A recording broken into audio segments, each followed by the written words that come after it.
Ladies and gentlemen, please don't stop eating and enjoying your food. I hope you are enjoying it. It's my first time of this new menu. I think it's fantastic. Welcome to the FCC. My name is Douglas Wong. I'm the treasurer of the club and an associate governor. And it's been some time since I've hosted a talk, so forgive me if I make any mistakes in my introduction. We're very privileged today to have a slightly unusual lunch event in the sense that it will primarily be a slide presentation of some of the fantastic images that feature in this book, which you must buy on your way out today. It's a lovely book by Mark O'Neill as one of the writers. He was assisted by Annemarie Evans, who unfortunately can't be here today, and Kevin Lee, a fantastic photographer, both of whom are preeminent experts in their fields. Mark has written several fascinating books on topics that are so wide-ranging I can't begin to summarize them. And Kevin has taken similarly wide-ranging photographs, from the hard-hitting news ones to some of the beautiful, evocative pictures that are in this book. Before I hand over to our fantastic speakers today, I'm just going to do a few pieces of housekeeping, if you're not familiar with them. Obviously, if you may turn your phones to silent. At the end of the talk, we will have a discussion with the speakers, so please identify yourselves if you have any questions, and then we'll recognize you from the table. And just in case you weren't aware, we have some fantastic more talks coming up. We've got the director of the BBC World Service speaking tomorrow on Lost in Translation, Making the News in 42 Languages. There are still a few seats left for that. And we have a fantastic speaker next week on the US-China trade war, Professor Lawrence Lau. And he's basically going to ask the question we're all asking, which is whether the Thucydides trap is something we are caught in. I think there's the only other housekeeping issue I'll say is that we're trying a new initiative with our lunch talks at the FCC. We are aiming to end them at 1:45 p.m. so that anyone who needs to get back to the office for work can do that. We're going to push that 5 minutes today and aim to end sharply at 1:50 p.m. So without further ado, I'm going to pass the floor to Mark and Kevin.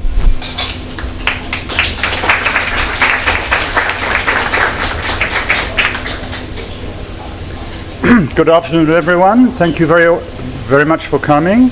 I also want to thank the FCC very much for inviting us to come again to present one of our books to this very distinguished audience. Now, I want to thank many people for the creation of this book, and some of them are in this room. The first one is our wonderful publisher, Anne Lee, Deputy Editor of Joint Publishing. It was her idea that we should write this book. I also wish to thank our mentor for this book, Mr. Ali Khan. Mr. Khan is a veteran tour guide in Hong Kong, and he knows everyone in the South Asian communities. So it was thanks to him we were able to get all the interviews and make all the arrangements for photographs.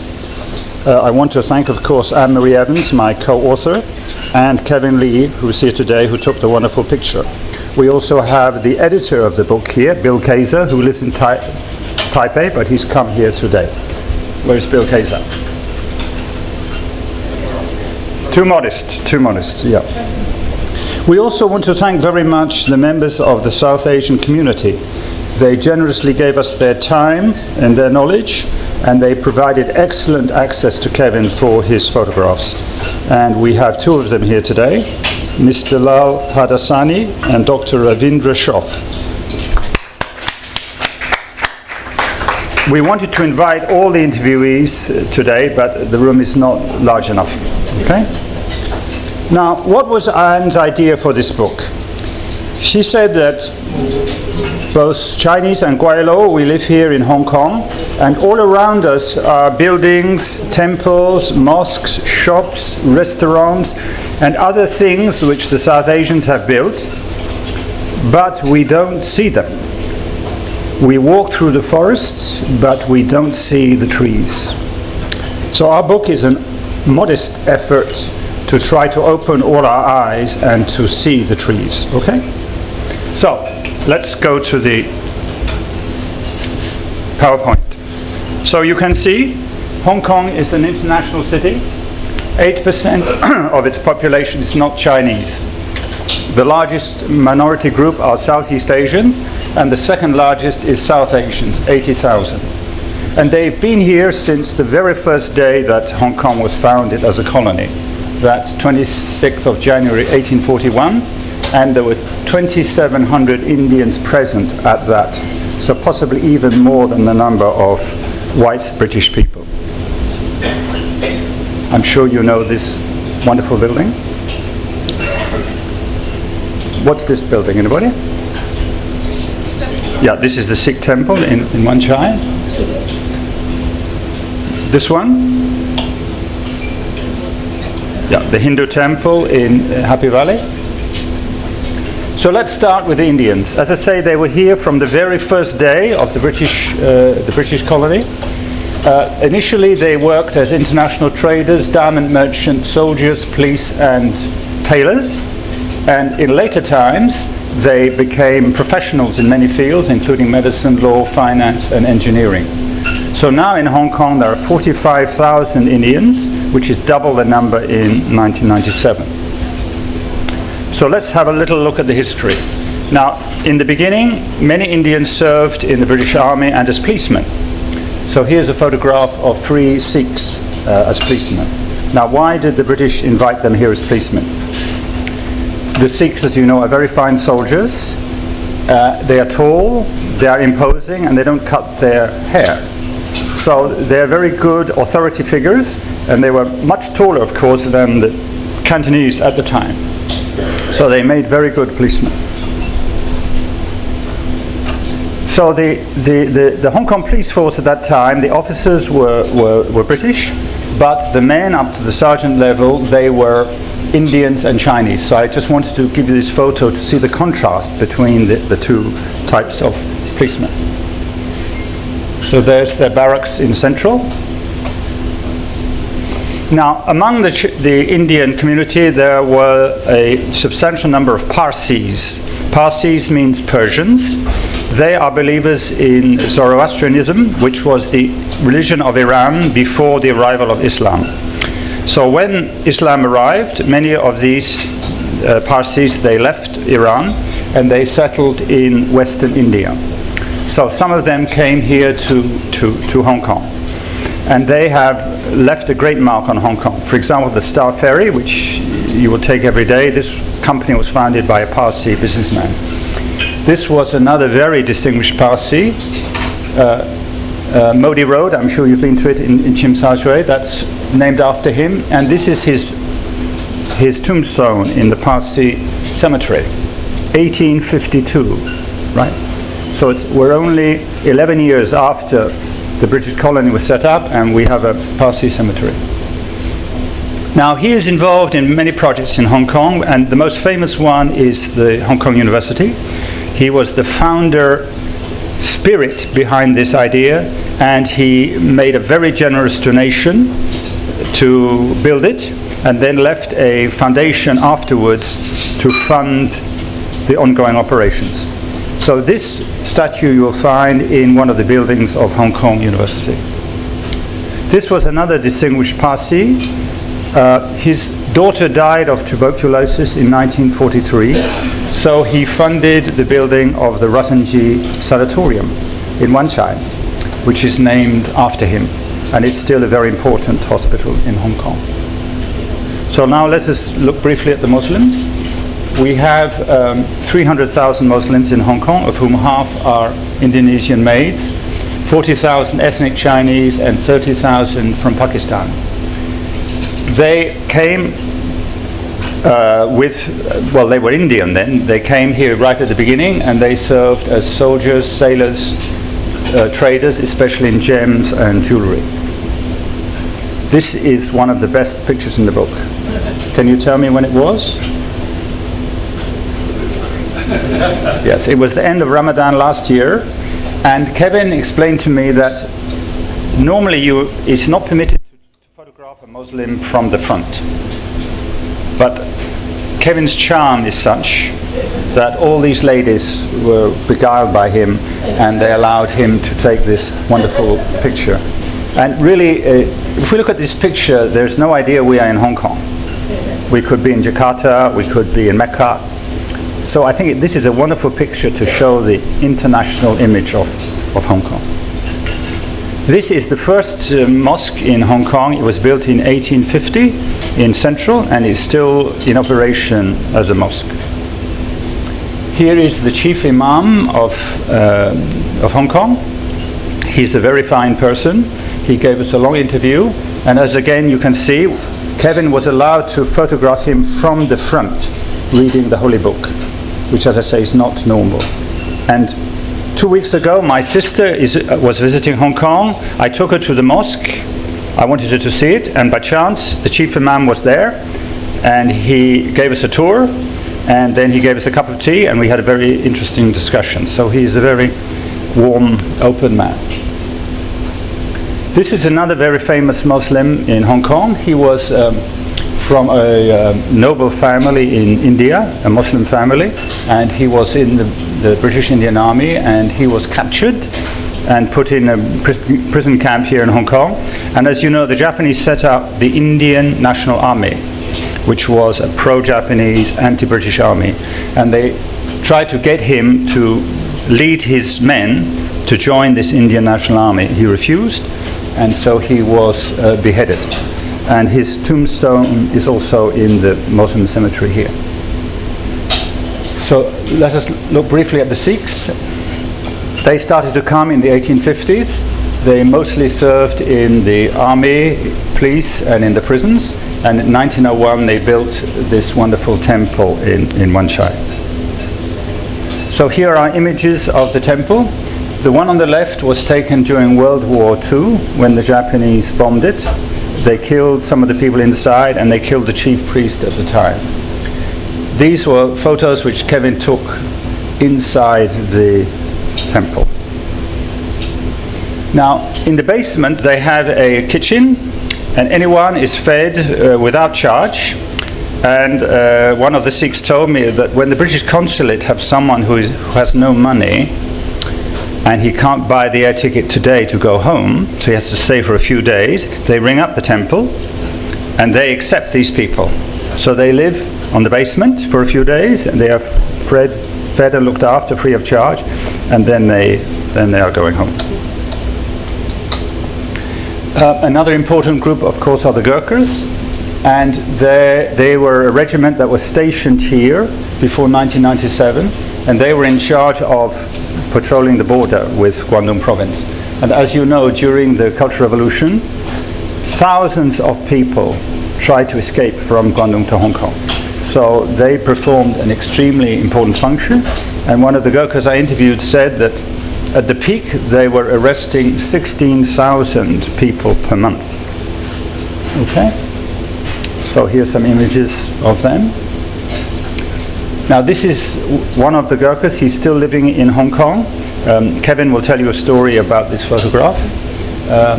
He was in the Gurkhas for 24 years. He then returned to Nepal, but then he came back to work in the security industry. So you will find many Gurkhas working in Hong Kong in this industry.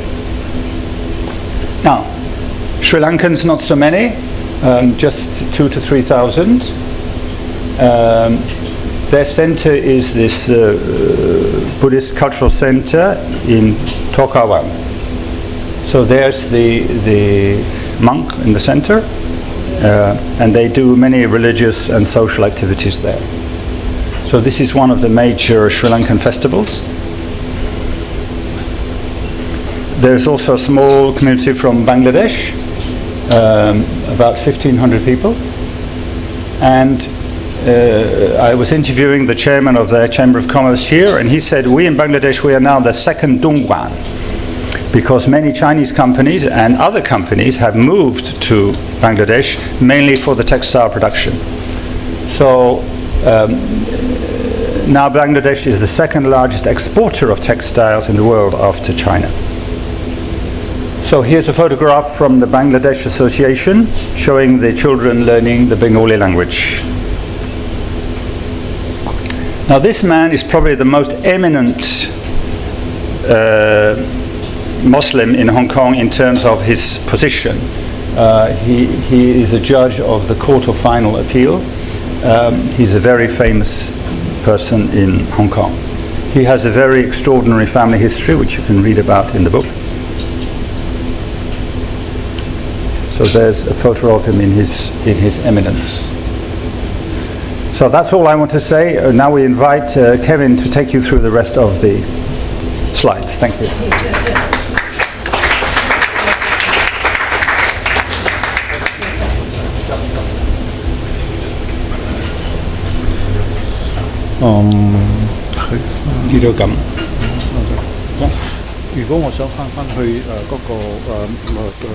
Captain Nam 嗰度啦，唔得。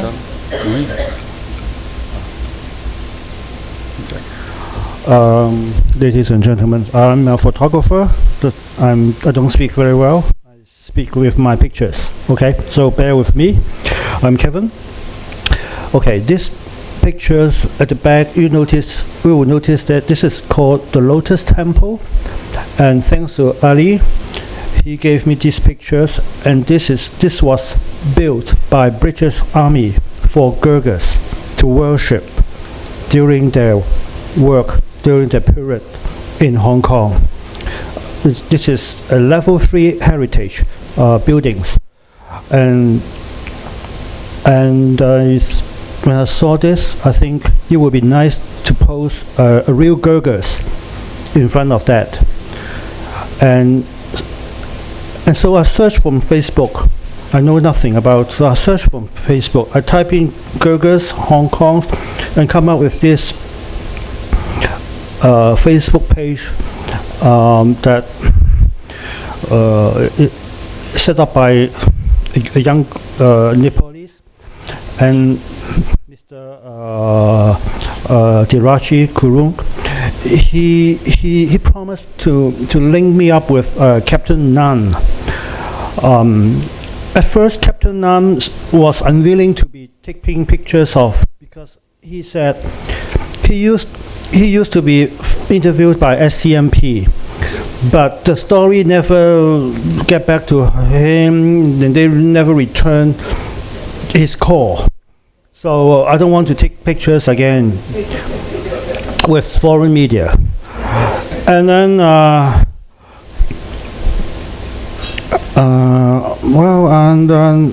but maybe he saw this picture of Lotus Temple. He used to be here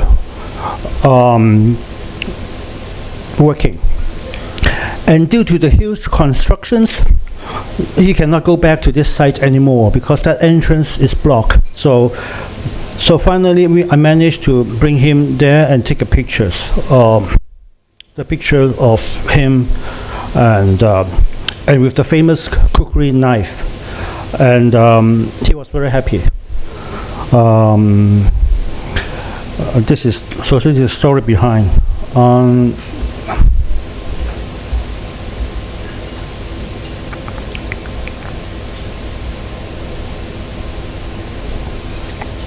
Bangladesh population is very small in Hong Kong. You cannot find a lot of activities to take pictures. So, but I think I need something to feature their presence in Hong Kong. So I went to this school. I have 15 minutes because that day is the examination date. So I have 15 minutes to shoot these pictures, but it was worth it. They were very nice. They are learning this Bengali because the history that Pakistan has been killing them in a war, and then just because of this language. So I'm very happy that to feature a small minorities in Hong Kong.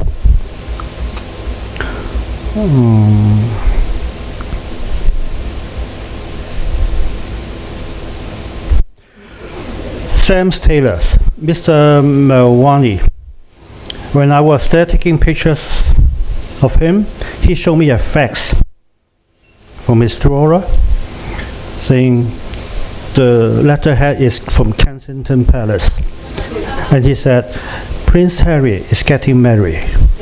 And then he withdrew the fax. And then after I took the pictures of him, and then he seemed to be happy, and I asked him to see the fax again, just to spell it correctly, Kensington Palace. Later on, and I go back and search, that is the place where Prince Harry lives. So his shop is very busy. I was there like 5 minutes before the time of our appointment, and he said to me, our appointment is 6:30, not 6:25.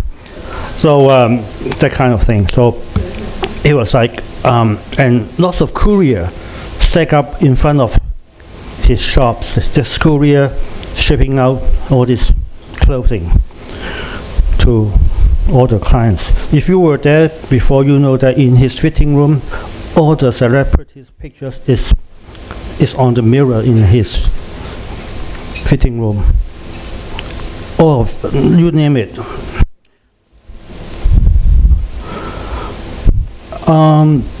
This was in Pakistan Association, and they were practicing cricket, and they were very happy that I went there and take pictures of them. So happy because of the love of cricket. So I think there was some kind of things that we don't have in Hong Kong. I don't know what. The love of the cricket and the fact that the people take pictures of them practicing cricket. There's something that inside them that I don't know how to.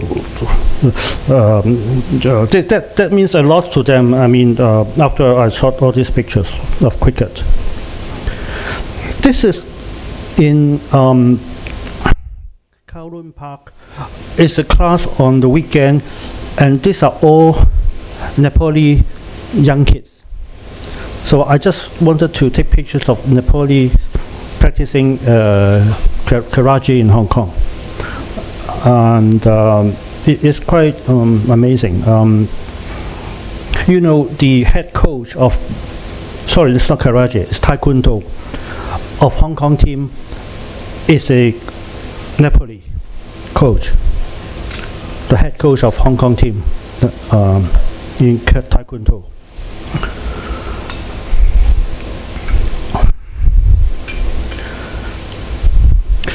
In the Hindu temple of Happy Valley, on the Sunday ceremony, people will be dancing, and they will be like telling me to take pictures of me, take pictures of me. I'm dancing. I'm coming from a Catholic background. On Sunday at the Catholic church, we don't dancing and you don't take pictures there, right? And then so I was pretty descriptive, careful not to offend anyone with my cameras, but they say, take pictures of me, take pictures of me. So it's really amazing. The activities of Nepal's people in Hong Kong, at least on their websites, was all in Nepali language. Google Translate is not helping you. So you don't know there's a festival there, and you don't know where, and you don't know where, and you don't know when. So my wife works in the airport, and she managed to talk to a Nepali cleaning lady and pinpoint a date of Buddhist festival. And then from other sources, I know it will be in Kam Shang Country Park. And then I talked to the Nepali photographer and find the right place and right time to shoot this festival.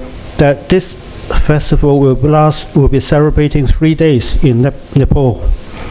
I just stayed there, and Nepalese young woman there told me that you are unlike other Hong Kong people.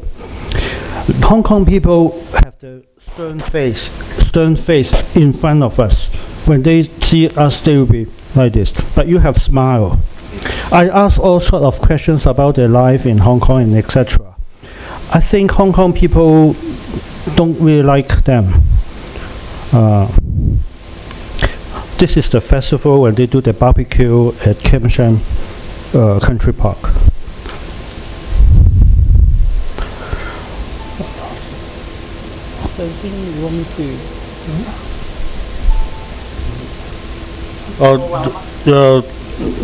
This seems to be the last. Oh. Okay. Yeah.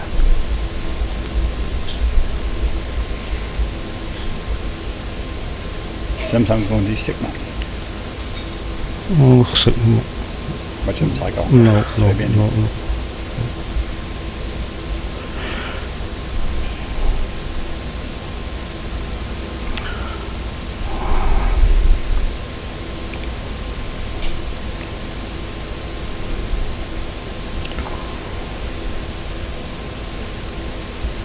No, I don't.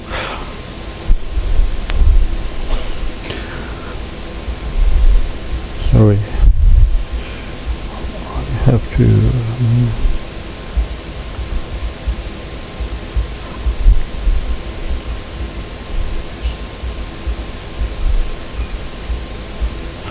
This pictures. Well, I need an overview of the Tsim Sha Tsui Mosque, and then so I go to the opposite buildings and then try to find a window that they can shoot from there. And then I saw there's a Korean Buddhist temple on the door, and I knock, and it happens to be a Korean Buddhist temple, and the ladies inside said, no problem, just come and take a picture from our windows. And this is a perfect trust, and this is what I need. And she asked me, when will be your next book about Korean? and she showed me that, if you donate money, they will put your name, and you have a candles, electric one, on the shelf. And apparently that shelf is not full yet. The last few lines still empty. So apparently she needs a lot more people to know that they have this temple that can donate money and then have your name on it. And I think it's a good story for the next book to be Korean and Japanese. And if you go to the Hindu temple next time, remember at the end of the ceremony, you have a 5-course meal. It's free. At least to me, it was free, and it was very delicious. So that's all I think I can share with you guys today. Thank you.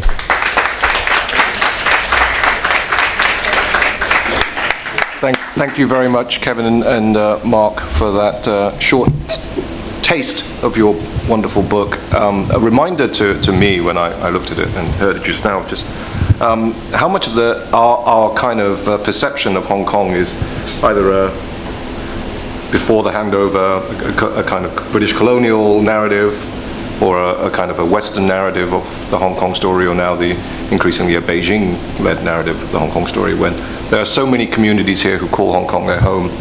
All of us who've lived, I've lived here 14 years now. This community, the South Asian community, has been here so long, and it's so wonderful that you told the story. We have about 10 or 15 minutes for a discussion. And as we've got such distinguished members of the community here, maybe we can have this more as a discussion. If anyone would like to say something, their thoughts in response to the talk, or have a question for Mark or Kevin, or indeed for, as I say, the distinguished members of the community who are here, please just indicate, and we'll send a microphone your way. Gentleman at the front. Thank you. Tony Keenan, associate member of the club. Just a simple question: where is that Nepalese temple? Is it in one of the army bases somewhere, perhaps?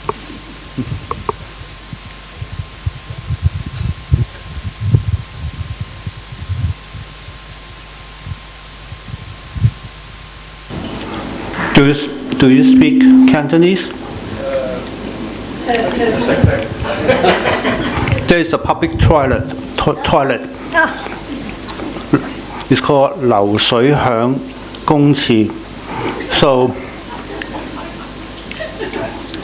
fan link stations, okay, and then it's called 格仔埔 Road.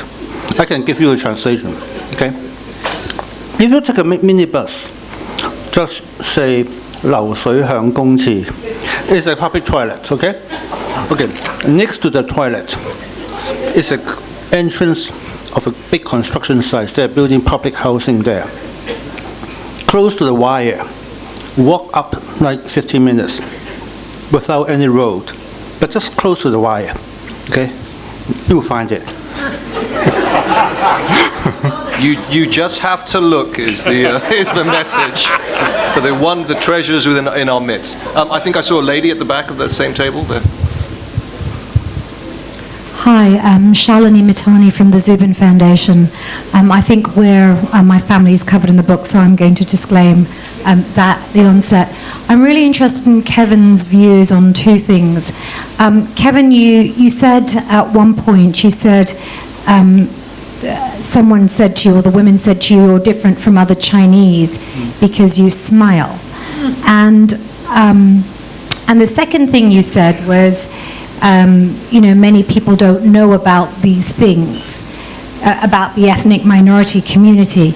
What do you think the majority population in Hong Kong feels about the ethnic minority population in Hong Kong? And what do you think the ethnic minorities think that the majority feels about them? Thank you.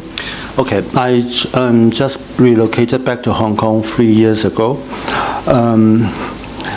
I have a feeling that when Hong Kong people look at the South Asian, they don't really like them. They a little bit look down on them. From the reaction, facial reaction and all that, they think Hong Kong people doesn't really welcome them. They're working here. You are the boss. We are just working here. So it's not good.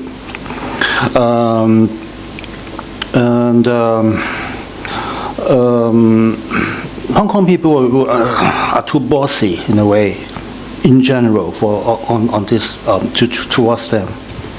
Is that your questions, right? And when I was genuinely interested in the life of Nepalese in Hong Kong, so I asked questions like a tourist. Actually, I'm born and raised in Hong Kong, but they are not. So it's not very equal. And I'm really interested in what their life in Hong Kong, and they are very calm. They're very calm because maybe they're due to their religion, and we don't have any anymore here for Hong Kong Chinese people. So they have kind of they can maintain a calmity when they talk. So I can feel that. I think that's one of the things. The gentleman at the back. James King from Financial Times. Mark, I was very struck by the slides of the Parsis, and you mentioned Mr. Modi and his distinguished background. Did you find any stories about the big South Asian families and what they're doing these days, particularly their links back to South Asia? Has that become quite a big thing? Is it a bit like overseas Chinese, their links back to the mainland of China? Are these families, doing much more business with South Asia now than they did in the past? Thank you. The head of the Chamber of Commerce, Indian Chamber of Commerce here, told us that previously the Indians always sent their children to international schools here. That is to say, they were not considering to go back. But he said in the last 10 years, because of the dynamic economic growth of India, there is now discussion of an Indian school here. And as you know, the government is quite generous. They will give you land at below the market price to build an Indian school. So he said this is a new development. So I think we can say more Indians will be considering to go back there to live. So perhaps it's similar to China, but perhaps a bit behind China. I mean, when we arrived in China in the 80s, most Chinese wanted to leave and wouldn't go back. But now, a majority of Chinese who go abroad to study, they return to China to work. So I think this may be the tendency in the future. Sorry, can I just add a quote? I asked one South Asian in early January what he thought about Hong Kong people. He said, they are too serious and they talk about money even during holidays. The lady on the table over there, and then the gentleman in front of her. Hi, my name's Neeru. I'm with the Equal Opportunities Commission. I'm quite fascinated. I'm very happy that you have a book like this. But like what Kevin was saying, if the local Hong Kong people don't view the South Asians in a very positive light, then I think this kind of a book needs to be more for them. Would you consider doing a Chinese version of the book, or is there a Chinese version of the book already? Yes. We do have a Chinese version already, and yeah.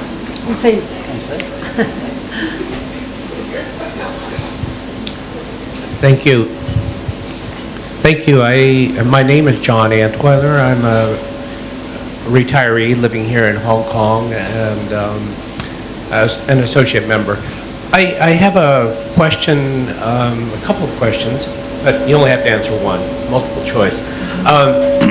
The first is, does the book deal with two other very large ethnic groups here in Hong Kong, the Filipinos and the Indonesian people, who have a terrific amount of contribution to Hong Kong, even though they are not citizens or permanent residents here?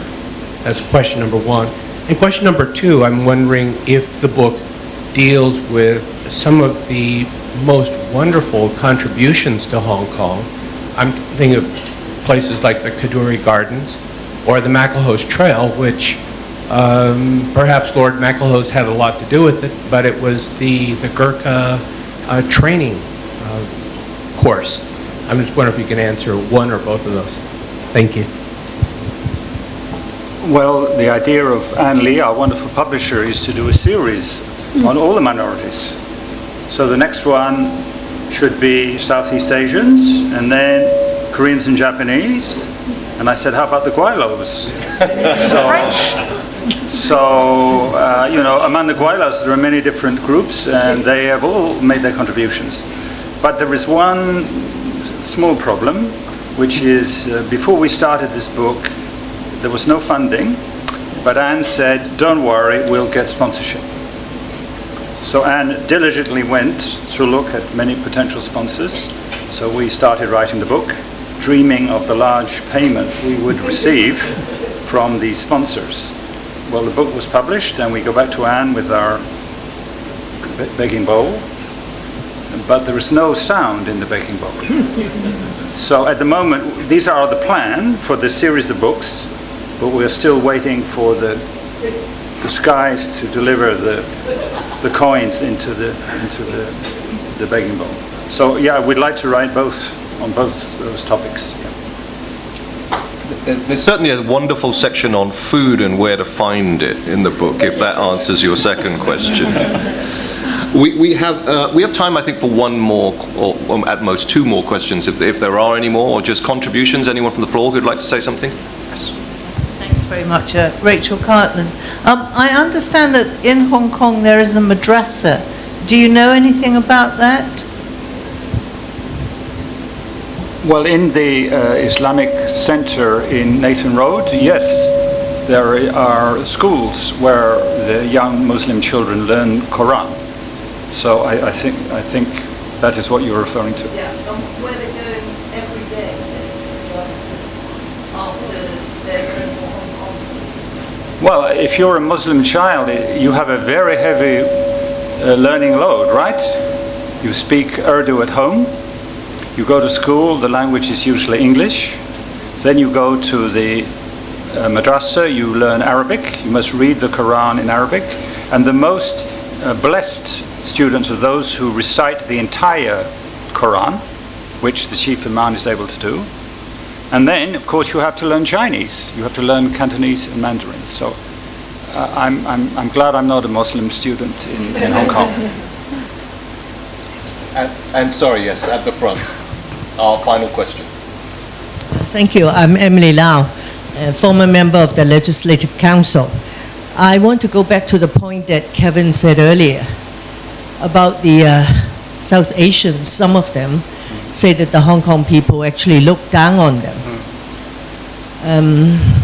Of course, it is a very disturbing phenomenon, but I don't think that it's the point of the book to address that. I was at the hearing of the United Nations, the Committee Against Racial Discrimination, the hearing in Geneva in August, and this point was raised. And the Hong Kong government's defense was that, they recognize the contribution of the ethnic minorities, but they also understand the underlying feeling of anger and, very, very disturbing. So, Mark, I guess you don't want to do a book to address this very deep, dark, heavy sentiment, do you? Or, of course, you are not trying to whitewash the whole thing either.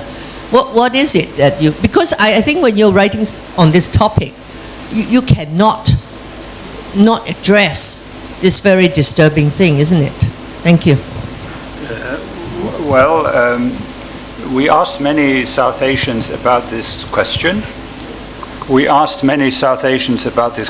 And they gave many different responses. But the one I would like to highlight is that prior to 1997, there were two official languages in Hong Kong, English and Chinese.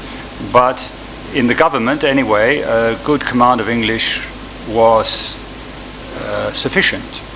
But after handover, you had to have a good command of written and spoken Chinese to work in the government. So this immediately disqualified most South Asians, not those already in the government, but new applicants. And as you will read in the book, most South Asians go to schools which are English language medium schools. So whilst their spoken Cantonese may be very good, their written Chinese is not enough to get jobs in the government or get jobs in many companies. So I would say that's the first thing that South Asian parents need to do. They have to have their children fluent in Cantonese and able to read and write Chinese. Then I think their employment prospects will greatly improve. And they will be able to get better jobs, and they'll have better jobs, they'll be more respected by those around them, they will feel more comfortable in the society. Now, as I mentioned, this is a big ask because the South Asian has to learn so many languages, he has to learn so many things anyway. But I think this is the number one thing that has to be done. I have to... Sorry, press this one. I'd like to add one point. One of the reasons for me to do this book is because Hong Kong has the real freedom to nurture this various religion in Hong Kong.